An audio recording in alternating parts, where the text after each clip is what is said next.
Porter, open up your door. It's very early in the morning. Of course it is. I slept for 23 and a half hours to make sure that I would be here right on time. You could have just set an alarm. You should have slept a normal amount. We didn't.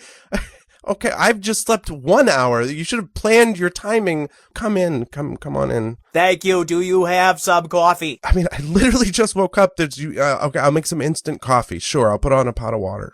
Now listen, I know you've been receiving my meow mails. Yeah. Look, I gotta tell you, you signed me up for this service, Meow Mail, and first of all, you're the only one who sends me these meow mails. I get them all. Can you get that off my computer? Is that possible? No. It's the thing is that you opted into it with your imagination. So as long as you are able to imagine, I'm afraid that's just gonna keep happening. Oh gosh. Well, yes, I have been getting them. You're interested in starting your own comic strip? It sounded like. Yes, and I was thinking that you could. Okay. Oh, this is what coffee is. I have never tried this before. I don't. Yeah, it's very bitter. It's not a.